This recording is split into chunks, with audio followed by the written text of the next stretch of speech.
전도서 기자는 누구냐면은 여러분 아는 것처럼요. 솔로몬 왕입니다. 이 세상에 한 인간으로 육을 가지고 이 땅에 태어나서 살았던 사람 중에요. 많은 사람들이 각 세대를 거쳐오면서도 수많은 사람들이 공히 인정하는 것은 솔로몬 왕과 같이 살아본 자가 있었을 거예요. 그 사람은 세상적으로도 부와 명예와 권세와 뭐 엄청난 어떤 한 인간이 얻을 수 있는 최고의 것을 아마 누리며 살아봤던 그런 왕으로 모든 이들이 인정합니다. 그런데 세상 것만 잔뜩 지어보고 살았던 왕이 아니라 우리가 아는 것처럼 솔로몬 하면 뭐가 떠오릅니까? 솔로몬 지혜가 떠오릅니다. 세상에서 자기 딴에 지혜가 있다라고 하는 사람들과 견주었을 때에 조금도 부족하지 않는 지혜를 가진, 오히려 아주 먼 어느 곳에서 시바 여왕이라는 사람이 도대체 솔로몬이라는 사람의 그 지혜는 어떤 거지? 내가 좀 배워봤으면 좋겠다라고 오히려 지혜를 배우러 올 정도였어요. 가장 대표적으로 혹시 여러분이 바쁜 생활 속에 먹고 마심으로 살다가 바빠서 책을 많이 못 볼 수도 있겠지만요. 솔로몬의 지혜하면 생각나는 거 혹시 있습니까? 솔로몬의 지혜하면 이게 목사님 대표적인 거 아닙니까? 진짜 어머니와 가짜 엄마의 아기를 놓고. 예, 우리 허전 노사님께서 책을 조금 읽으시는 과인 것 같습니다. 집사님 아십니까? 예, 좋습니다. 뭐 모르셔도 지금요. 방금 우리 허전 도사님이 솔로몬 지혜의 왕 하면은 그 다음 대표적으로 가장 떠오르는 그 지혜의 한 샘플은 우리가 잘 아는 것처럼 동시에 같은 마을에서 아마 아기를 낳았던 모양이죠. 엄마 둘이서 아기를 낳았는데 보니까 한 엄마는 어리석어가지고 막 몸부림치고 자다가 어떤 애미가 세상에 태어난 아기를 갖다가 깔아서 그냥 숨을 못 쉬게 죽여버리고 말았어요. 일어나 보니 어머 우리 애가 죽었다. 마침 옆집에도 애 하나 낳았다 하는 이야기를 들은지라 어떻게 합니까? 바꿔치기 했죠. 비록 하루 이틀이지만 내 낳은 새끼를 엄마가 알아보았을까요? 못 알아봤을까요? 알아보세요. 애기 다 똑같은가? 아니요, 좀 다 다르죠. 애기도 생김새가 다 다릅니다. 어렸을 때부터. 그래서 결국은 내 애기가 아니라는 걸 알고 사연을 보니까 옆집 아줌마가 바꾸치기 했구나. 그래서 솔로몬 왕한테 가져가죠. 내 애를 찾아달라 합니다. 그때 그 유명한 솔로몬의 지혜. 어떻게 합니까, 솔로몬이? 이야기 하다 안 될 것 같으니까, 그래, 그러면 살아있는 애기 반 뚝 잘라가지고 나눠주겠다 이랬죠. 그때의 진짜 엄마가 뭐랍니까? 안 된다. 어때요, 집사님도? 만약에. 안 된다는 거예요. 그래서 내가 엄마가 아니다. 가져가라. 죽이지 말아라. 그때 솔로몬 왕이 네가 진짜 엄마다. 그래서 그 못된 엄마를 이제 혼을 냈다라는 그게 최대한 일화가 있습니다. 그런 솔로몬이요. 지금 전도서를 통해서 우리에게 주는 또 다른 지혜가 하나 있습니다. 그게 뭐냐면은 세상의 모든 것들은 헛되고 헛되니 헛되고 헛되다. 왜? 인생에게 죽음이라는 것이 있기 때문에 결국은 이 죽음의 문제를 해결하지 못하고 살아가는 유한한 인생의 삶의 모든 것들은 다 헛되고 헛되다. 그래서 나에게 영원한 생명을 줄 수 있는 유일한 하나님께서 우리에게 요구하는 것은 너희가 이 땅에서 여호와를 경외하는 그 예배의 삶 외에는 어떠한 것도 가치 있는 것이 이 땅에는 없다라고 이야기를 해요. 아직 젊어서 모르겠죠. 아이고 목사님이니까 그런 이야기 늘 하시는 거 아닐까요? 조금만 살아보세요. 정말 우리네 인생이요. 세월이 얼마나 빠른지 모르시죠? 우리 처음 뵀는데 우리 처녀총각 때부터 알았던 분입니다. 우리 집사님 처녀총각 때부터. 그래도 그때 젊었을 때는 참 고왔습니다. 아줌마 티도 안 나고 괜찮았는데 세월이 흘러가니까요. 이제 두 딸이 이렇게 커버리고 이제 늙어가고 몸은 병들어가고 육신의 장막은 내 뜻대로 안 되고 물어보면요. 세월이 참 길었죠. 글쎄요. 너무 길어서 지금 빨리 끝내고 싶어요. 그렇지 않을 거예요. 내 영혼은 아직도 청춘인데 내 육신은 흐르는 이 땅의 시간 속에서 얼마나 빨리 흘러가는지 몰라요. 지금 이렇게 아주 청춘으로 살아가지만요. 조금만 지나면 좀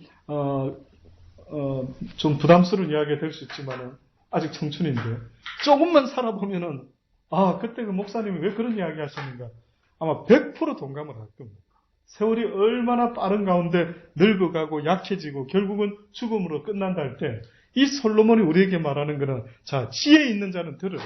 너희가 육신의 것에 맞춰서 살다 보면은 영원한 것을 잃어버릴 수가 있다라고 하면서 제가 한 가지 멋진 예를 한번 소개해 드릴게요.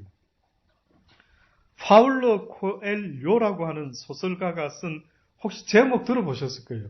연금술사라는 제목 책이 있습니다. 연금술사. 제가 웬만한 거는 진짜 청년 때요. 거짓말 같죠? 여러분 안 믿어도 됩니다. 제가 중학교 때부터 도서관에 있는 책과 고등학교 때 도서관에 있는 책, 대학 시절에 과연 내가 왜 살아야 되는지 이 진리에 대한 목마름 때문에 아마 책이란 책은 누가 추천해주는 책이란 책은 교과서보다 더 읽어본 것 같아요. 교과서보다. 웬만하면 다 읽어봤는데요. 이 연금술사라는 책 내용 속에 이런 게 나옵니다. 어떤 부자가 자기 아들을 그 당시 때 가장 뛰어난 지혜자를 찾아가도록 합니다. 아들아, 이런 훌륭한 지혜자가 있다. 내가 그분에게 너를 보낼 것인데 네가 그분에게 인생에 있어서 행복의 비밀이 뭔지를 배워가라. 하고 보냅니다. 그때 이 부자의 아들이 생각하기를 야, 그런 유명한 분이면은 아마 틀림없이 아주 운막에 살든지 뭔가 냄새가 다른 우리와는 다른 뭔가 그런 삶을 사는 분일 거야 하고 또 찾아갔는데 보니까요. 아주 고풍스러운 아주 오래된 그런 고성에 그 지혜자가 살고 있는 거. 오, 이렇게 괜찮은데 분위기 있는데 뭐 모던 스타일은 아니지만 아주 운치 있는 곳에 사는 지혜자를 이제 만나러 간 겁니다. 그 안에 들어가 보니까 꽤나 구조가 막 구경거리가 많은 거예요. 근데 이제 지혜자에게 가서 이야기를 합니다. 제가 여기 왜 왔냐면요. 우리 아버지가 지혜자님을 찾아가서 지혜를 좀 배우고 오랍니다. 그래서 여기 왔습니다. 이야기합니다. 아, 그래. 그러면은, 왔으니까 먼저 내가 한 가지 이야기하겠네. 좀 구경을 먼저 하게.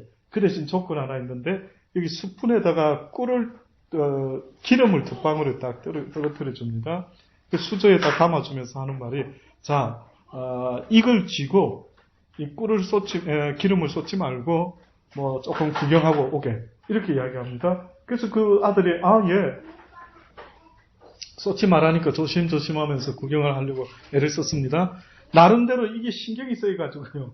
그 성을 구경한다고는 했지만 신경 쓰여서 이러고 다니면서 다 돌았습니다. 그 와가지고는 이제 이야기합니다. 자, 뭐뭐 봤는지 한번 나한테 이야기해 주시겠어요? 하니까 그 사람이 대충 본 걸 말합니다. 그랬더니만 그 지혜자가 우리 집 그쪽 방에 가면 카텐이 아주 괜찮은 카텐이 있었고 뭐 이거 설명하는데 보니까 봐야 될 걸 3분의 1도 제대로 못 본 거예요. 그래서 왜 그걸 못 봤냐 그랬더니만 이 지혜자가 이 아들이 대답하는 말이 부잣집 아들이요. 아유, 지혜자님, 이 스푼에다가 꿀을 쏟지 말라고 말하셨잖아요. 꿀 안 쏟아보려고 애쓰다 보니까 이게 제대로 구경이 안 됐어요. 신경이 써있어. 그래서 두 번째 지혜자가 또 말합니다. 여기 스푼에 있는 꿀 쏟아지든 뭐 말든 신경 쓰지 말고 그러면 일단은 똑같이 해서 한번 구경하게. 요번에는 마음껏 구경했습니다. 근데 돌아와 보니까 기름이 그대로일까요? 쏟아졌을까요? 쏟아졌겠죠. 자, 보니까 쏟아진 거예요. 아우, 죄송해요. 많이 쏟아졌다고, 구경하다가. 별 이야기 아닌 것 같죠? 그냥 별 이야기 아닐 수도 있습니다. 근데 이 지혜자가 뭐라고 말을 하느냐면은, 그렇네, 여보게. 자네가 인생의 행복의 비밀이 뭔지를 아버지가 배워오라 그랬는가? 자네가 손에 쥐고 있는 것이 뭔지는 모르겠지만은, 그것도 물론 중요한데, 그러나 더 중요한 것들이 세상에도 많이 있다라는 거예요. 손에 내가 쥐고 있는 거, 그게 뭐지? 여러분은 뭘 것 같습니까? 그 지혜자가 뭘 말하려고 손에 기름을 쥐고 쏟지 말아라 했던 이것의 비유가 뭔지 알아요? 이 땅에서 수많은 사람들이 어리석게도 내가 가장 귀하게 여기는 그것 하나 때문에 모든 걸 다 건데, 그게 뭐겠습니까? 이 땅에서. 돈이라 돈, 재물. 돈 버는 일 같으면은 여러분도 인정하는 것처럼요. 세상에는 어떻게 보면 볼 것도 많고 뭐 할 것도 많은데 이 돈 버는 일 때문에 모든 걸 다 희생하고 살아가다가 결국은 하나님 앞에 섰을 때 너는 뭐 하다 살아왔느냐 물어볼 때에 결국은 돈 벌다가 왔습니다라고 말할 사람들이 이 세상에 많이 있을 수도 있다라는 이야기입니다. 그래서 이 지혜자의 말하는 것은요, 결국은 이 세상을 살아갈 때에 내가 원하는 행복이라는 것이 지금 내가 생각하는 그 하나에 있는 것이 아니라 때로는 그것을 내려놓을 때 더 많은 것들을 통해서 행복을 느낄 수도 있다라는 걸 이야기하는데, 전도서 기자인 이 솔로몬은 우리에게 제시합니다. 뜻밖에도 세상에 많은 즐거움이 있을 수 있겠지만 여호와를 경외하는 그것보다는 중요한 것은 이 세상에 없다. 이 책에서 연금술사라는 책에서 이 사람은 손에 쥐는 것도 조금 때로는 그 다음에 세상 것도 보면서, 그런데 오히려 솔로몬은 뭐라고 말하냐면 여호와를 경외하는 것 외에는 어떠한 것도 가치가 없다. 그래서 그가 서두에 뭐라고 말하냐면 세상의 모든 되어지는 일이 헛되고 헛되니 헛되고 헛되도다. 아무리 간호를 공부하고 아무리 이제는 뭐 살만하고 뭐가 있다 할지라도 결국은 성경이 우리를 지으신 하나님이, 이 세상을 창조하신 하나님이 뭘 이야기하고 있느냐면 모든 세상의 해 아래에서 수고하는 일은 다 헛되고 헛되다. 뭐가 그러면 헛되지 않습니까? 여호와를 경외하는 일. 또다시 말하면 여호와의 말씀대로 살아가는 삶 외에는 어떠한 것도 가치가 없다라고 성경은 우리한테 분명히 노티스를 주고 있는 겁니다. 그래서 첫 번째로 오늘 본문의 말씀 뭐라고 이야기합니까? 은을 사랑하는 자는 은으로 만족함이 없고 풍부를 사랑하는 자는 소득으로 만족함이 없나니 이것도 헛되다라고 이야기를 합니다. 성경에서는 계속적으로 조심해라고 주의를 주는 하나님 이상으로 조심해야 될 것이 있다라고 하는데 그게 뭔지 아십니까? 돈입니다. 돈. 그래서 구약에는 우상 이야기가 많이 나오는데 신약에 와서는 우상 이야기가 안 나와요. 근데 예수님이 친히 이 우상은 조심해라. 그게 뭐였습니까? 하나님과 재물을 겸하여 섬길 수가 없다는 거예요. 그러니까 지금 이 시대에도 나 우상 숭배하는 일 없어요 목사님, 나 교회 다녀요 라고 말하지만 실질적으로 많은 사람들이 하나님을 사랑하는 것보다 돈을 더 사랑한다. 그래서 언젠가 여러분 제가 늘 말씀드리죠.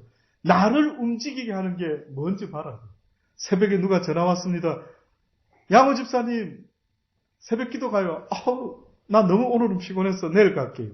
근데 누가 또 전화합니다. 양호 집사님 누가요 청소 1시간만 해주면 돈 한 1,000불 준답니다. 갈까요? 안 갈까요? 가난하다면 갈 겁니다. 근데 이제 좀 그렇게 가난 안 하시면은 안 갈 수도 있겠죠. 누가 무엇이 나를 움직이는 거예요? 내 삶 속에서 내가 잠을 자다가 누워 있는데 누구 전화를 받고 벌떡 일어나서 그래요. 그럼 가야지요. 그게 뭐냐고요. 스스로한테 물어봐요. 하나님은 지금도 우리에게 말씀하는 거예요. 너희가 과연 나 여호와 때문에 자다가도 벌떡 일어나서 주님이 원하신다면 과연 그것이 뭔지를 물어보시는데, 결국은요, 이 전도서 기자가 살아보니까 가장 하나님 다음으로 어떻게 하나님을 능가하는 그 힘과 능력이 때로는 세상의 재물에 있더래요. 재물 이야기는 누누이 성경이 말하고 있습니다. 그만큼 재물을 사랑하는 것이요, 크리스찬에게 아주 결정적인 문제가 생긴다고 말합니다. 예를 들어 여러분이 잘 아는 것처럼 어느 부자 간원이 예수님께 가서 어떻게 하면 영생을 얻겠나이까 그러죠. 그때 예수님이 하필이면 다른 거 다 잘하고 있다라고 하니까 하필이면 한 가지 부족한 게 있는데 네 재물을 전부 다 가난한 자들에게 팔아서 나눠주고 나를 쫓으라요. 누가 그럴 수 있느냐? 근심하면서 돌아갔다라고 성경은 이야기하지 않습니까? 진짜로 다 나눠주고 나를 쫓아라 했을까? 그 뜻이 진짜일까 가짜일까? 그냥 좀 적당히 나눠주라 이 뜻일까? 제가 여쭤볼게요. 여러분이 그 소리 들었으면 그게 어떤 의미일까요? 정말 내 모든 재산을 다 나눠주라는 말일까? 아니면 적당히 좋은 일 해라는 뜻일까? 네? 다 나눠주라. 맞습니다. 다 나눠주랍니다. 또다시 말하면은요, 세상의 재물에 내 마음이 묶여 있어서는 안 된다라는 거예요. 내 것이 내 것으로 여기지 않고, 그래서 많은, 옛날에 저도 청년 때 많은 주의 종들이 세미나 할 때에 기독교인의 그 재물관, 물질관, 우리는 청직이다 이거죠. 우리에게 주어진 재물은 하나님이 우리에게 맡긴 재물이기 때문에 내 것이 아니다. 그래서 하나님이 기뻐하는 곳에 써야 되는 것이다. 이래서 기독교인의 재물관이 어떠어떠하다라고 이야기를 알려주지 않습니다. 이것이 어떻게 보면 오늘 여러분에게 이 시간에 전해드리기를 원하는 주제입니다. 항상 그것이 내 삶 속에서요. 언제든지 이 재물이 내 거라고 생각지 아니하고 하나님이 기뻐하는 것에 기꺼이 쓸 수 있는 이 마음이 안 되면 죄송한데 다른 건 다 했는데 한 가지 부족한 게 있구나. 이 소리를 부자 청년만 듣는 게 아니고 저와 여러분도 듣는 거예요. 잘 생각해 보세요. 여러분이 진정 하나님이 약속하는 영원한 생명 맞습니까? 믿는 자에게 얻을 것은 곧 영원한 생명이다. 영생이다. 병원에 근무하니까 많이 보죠. 언젠가 다 늙어서 힘들어서 약해서 죽습니다.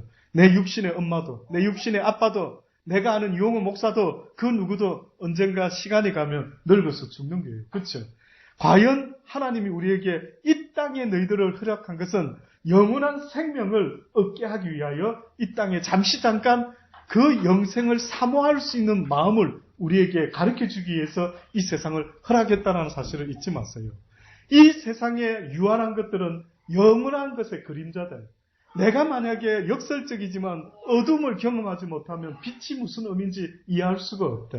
내가 만약에 고통을 모른다면은 행복이라는 고난 없는 영원한 하나님의 나라의 그 기쁨과 즐거움을 어떻게 알 것인가.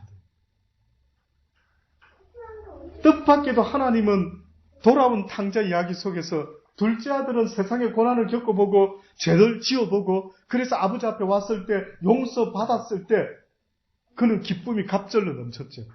비로소 둘째 아들은 자기 아버지를 뭐라고 말합니까? 브라보, 내 아버지는 세상에서 가장 사랑이 많으신 아버지다. 근데 첫째 아들 보세요. 나는 이놈같이 죄지어보지도 않았고 아버지 집을 떠나본 적이 없는데 어찌하여 이 돌아온 탕자는 소와 양을 잡아주시고 나한테는 이때까지 아무것도 해주지 않으신 아버지, 당신은 공평하지 못한 아버지다. 당신은 내가 봤을 때는 공평하지 못한 아버지지 사랑이 많은 아버지인지는 잘 모르겠대. 그런데 둘째 아들은 돌아와서 용서받았을 때에 뜻밖에도 하늘 아버지를, 자기 육신의 아버지를 어떻게 보면 너무 사랑이 많고 자비와 긍휼이 많은 아버지라는 거예요. 이 땅에 우리가 왜 지금 죄 아래 태어나서 내가 아담과 같은 죄를 짓지도 않았는데 죄의 종로를 타고 그 죄의 대가로 날마다 번민하며 고민하며 괴로워하며 쓸쓸해하며 외로워하며 결혼하면 좀 나을까, 애가 생기면 좀 기분이 행복해질까, 어떨까 저떨까, 돈이 많으면 차가 좋으면 내 인생에 도움이 될까 해봐라 이거지. 그런데 뜻밖에도 그 모든 결과는 우리가 생각하는 그 기대가 이루어지지가 않는다는 겁니다. 그래서 하나님은 이러한 목마름 속에서 회개하라, 돌아오라는, 오직 나 여호와만이 네 삶의 주권자가 되고 모든 기쁨과 즐거움과 모든 것의 주인이 된다. 그래서 우리에게 테스트합니다. 이제 네가 나를 믿느냐? 그러면은 한 가지 조건이 있다. 항상 기뻐하고 쉬지 말고 기도하고 범사에 감사하라. 이것이 네가 나를 믿는 증거가 될 것이다. 이제 말씀으로 결론을 드리기 원합니다. 출애굽기 성경은요, 구약에서부터 그 우리의 욕심, 이 은을 사랑하고 금을 사랑하고 그게 막 정신없이 살다가 결국은 만족하지 못하는 우리의 모습에 대해서 계속해서 주의를 줍니다. 출애굽기 23장 17절로부터 보면은요, 내 이웃의 집을 탐내지 말지라. 내 이웃의 아내나 그의 남종이나 그의 여종이나 그의 소나 그의 낙이나 무릇 내 이웃의 소유를 탐내지 말라. 누가복음 12장 15절에도요, 저희에게 이르는 삼가 모든 탐심을 물리치라. 사람의 생명이 그 소유에 넉넉한 데 있지 아니하듯. 에베소서 5장에 보면은요, 음란과 온갖 더러운 것과 탐욕은 너희 중에서 그 이름이라도 부르지 말라. 이는 성도의 마땅한 바니라. 너희도 이것을 정령이 알거니와 음행하는 자나 더러운 자나 탐하는 자 곧 우상 숭배자. 탐심, 욕심, 이것은 곧 우상을 숭배하는 자의 모습이다. 크리스찬의 덕목이라기보다는 덕목 갖고는 너무 약해. 크리스찬의 조건, 그것은 어떻게 보면은 탐심이라는 것이 없어야 된다. 그래서 바울이 이렇게 말하죠. 크리스찬들아 들으라. 크리스찬들아, 네가 스스로 생각할 때 나는 크리스찬이구나 라는 것으로 스스로 하나님 안에서 깨닫고 인정할 수 있으려면은 너의 삶 가운데 자족이 있어라. 자족. 아세요? 내 삶 내 아직도 목마르고 뭐가 돼야 될 것 같아서, 있어야 될 것 같아서, 하나님 뭐 주세요, 뭐 돼야 될 것 같아요. 안 그러면 나는 하나님 별로 안 좋아할 것 같아요 라는 마음이 있다면은요, 이것은 아직도 내가 하나님이 원하시는 그 온전한 하나님의 사람의 모습이 아니돼. 우상 숭배라. 다 그리스도와 하나님 나라에서 기업을 얻지 못하는 자의 모습이라. 골로새서 3장 5절 6절에 보면은요, 그러므로 땅에 있는 지체를 죽이라. 곧 음란과 부정과 사욕과 악한 정욕과 탐심이니, 탐심은 우상 숭배라. 이것들을 인하여 하나님의 진노가 너희들에게 임하게 될 것이라. 뿐만 아니라요, 디모데전서 6장에 이런 말씀이 있습니다. 우리가 세상에 아무것도 가지고 온 것이 없음에 또한 아무것도 가지고 가지 못하리니, 우리가 먹을 것과 입을 것이 있은즉 족한 줄로 알아. 자족할 줄 알아라. 구하려고 하는 자들아, 시험과 올무와 여러 가지 어리석고 해로운 정욕에 떨어지나니 곧 사람으로 침륜과 멸망에 빠지게 한다. 돈을 사랑함이 우리가 잘 아는 것처럼 일만하게 뭐라고요? 뿌리되. 이것을 사모하는 자들이 무엇을 받게 된다고요? 미혹을 받게 된다. 그래서 정치인들의 IQ가 물고기와 똑같답니다. 누가 우스개로. 물고기 IQ가 몇인 줄 아십니까? 물고기 IQ. 20? 예, 그쯤 표현합니다. 20% 정도. 근데 그게 어떤 의미냐면요, IQ 20이 어떤지 모르죠? IQ 20. 물고기가 IQ 20이라는 의미는요, 미끼를 줬어요. 누가 낚시꾼이 미끼를 딱 던졌습니다. 그래서 자기 친구 물고기가 뭣도 모르고 다니다가 웬 지렁이 확 먹었어요. 근데 잡혀 올라갔어요. 어머나, 큰일 날 뻔했구나. 내가 저거 물 뻔했는데 어머나, 내 친구가 물고 잡혀 올라갔구나. 방금 봤어요. 근데 그 다음 또 미끼가 딱 내려오는 그 순간에 잊어먹고 자기가 덥습니다.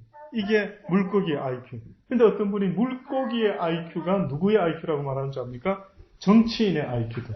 저는 정치인뿐만이 아니라 우리 육신의 탐심, 이 탐심의 IQ가 한 20 정도 된다라고 그런 생각이 들더라고요. 우리가 잘 아는 욥도 그랬죠. 내가 모태에서 적신으로 나왔은지 또 적신으로 그리 돌아갈지라. 주신 자도 여호와시요 취하신 자도 여호와시오니 여호와의 이름이 찬송을 받으시고. 주신 이도 여호와시고 취할 이도 여호와시고. 이 세상의 것을 지금 어떻게 보면 중요한 것이 아니라 내가 왜 이렇게 살아야 되고, 내가 왜 가난하게 살아야 되고, 내가 왜 부하게 살아야 되고 하는 리전을 알고 살아가는 걸 이야기하는 거예요. 그래서 잠언서 기자 중에 우리가 잘 아는 아굴이 뭐라고 말해요? 나는 하나님 앞에서 살아가는 자인데 나를 너무 부하게도 맞서서 내가 혹시나 교만해서 하나님을 모른다라고 말할까봐 두렵고, 내가 혹시나 너무 가난해서 또한 하나님의 영광을 가리는 자가 되지 않기를 원한다. 부하지도 말고 너무 가난하지, 가장 적정했으면 좋겠다. 그 뜻은 뭡니까? 내가 하나님을 잃어버리는 일이 내 인생에 그 어떠한 부자 때문에, 가난 때문에도 없었으면 좋겠다. 오직 내 인생의 목표는 여호와 하나님이라. 그 나라에 가는 그날까지 내 이 목표에 어떠한 장애와 시험이 없기를 하나님 원합니다. 이 고백이 어떻게 보면 누구의 고백이라고요? 바로 아굴의 고백입니다. 진짜로 결론을 드립니다. 그럼 뭐 때문에 우리가 이렇게 돈을 벌어야 되죠? 크리스찬으로서. 이것만 누가 대답 빨리 해주시면 마치겠습니다. 다른 양들을 구하기, 자비 잡는. 자, 분명히 내가 왜 돈을 벌어요? 지금 제가 물어볼게요. 우리 허전도사 딜리버리 하고 있죠, 지금. 굉장히 많이 하고 있죠, 어떻게 보면. 책임감을 가지고. 왜 그거 하시면 돼? 일단은 학비를 물어야 되는. 그러니까 못하는 것과. 그렇죠. 너무 솔직하시네. 그 다음에 이제 그걸 보는 부하들이 생각나네. 예. 그 대답은 하나님이 들으시면 몇 점 줄 거예요?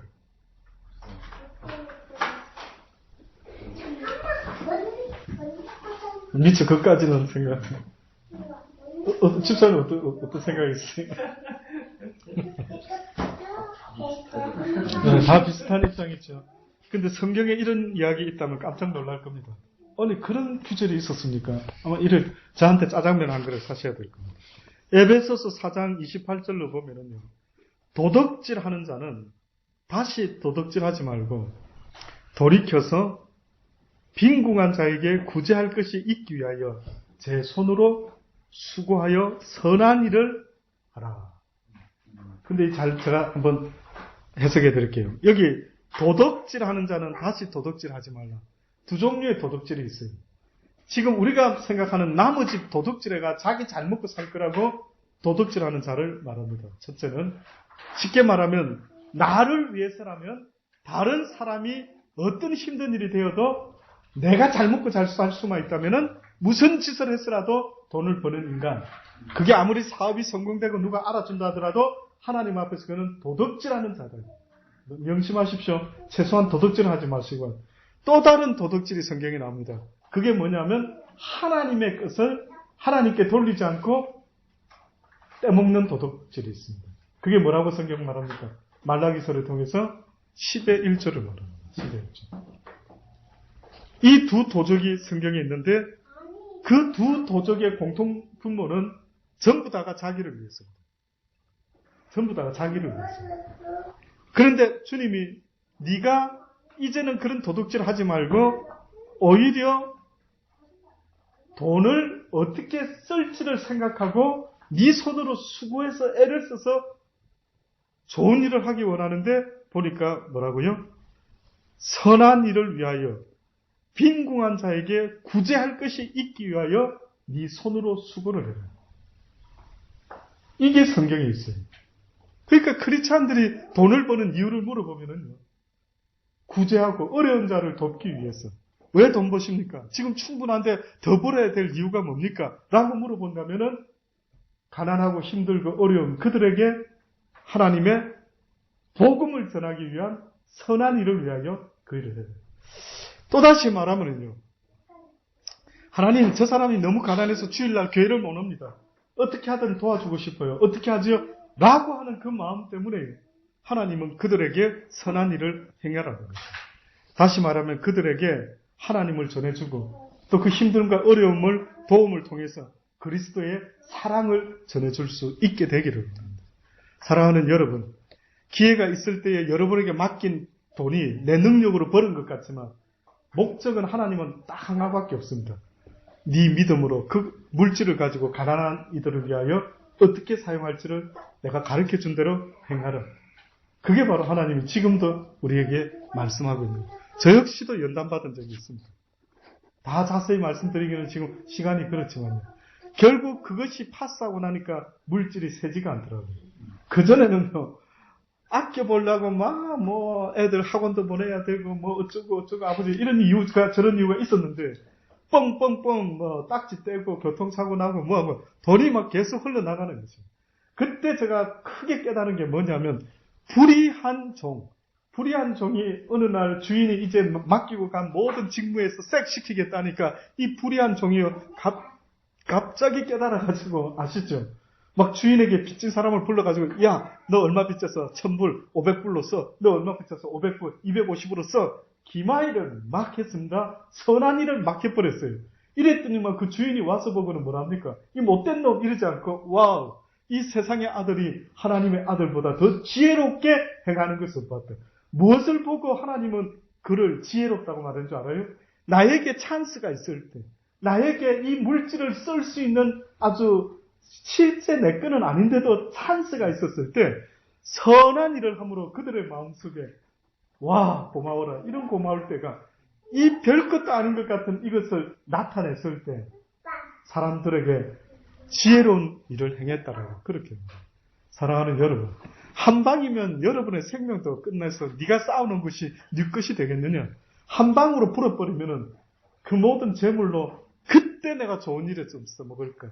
그때 그때 내가 목사님 짜장면 한 그릇이라도 사드릴 걸. 그때 내가 뭘 할 걸. 분명히 그럴 수 있다. 어리석은 자 되지 마시고요. 하나님 돈 많이 줘보세요. 그러면 내가 좋은 일 할게요. 믿지 않는 하나님이시오.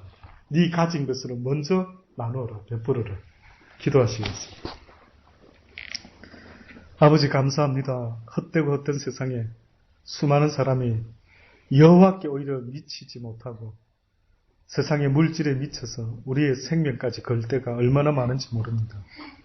하나님 우리를 돌아보게 하시고 너희들의 자족하지 못하는 그 탐심이 오히려 우상 숭배라고까지 말씀하셨으니 우리의 탐심을 물리치게 하시고 날마다 쳐서 복종시킴으로 여호와의 말씀을 쫓을 수 있는 우리의 삶이 되게 도와주옵소서. 오늘 함께하지 못한 많은 사람들이 있습니다.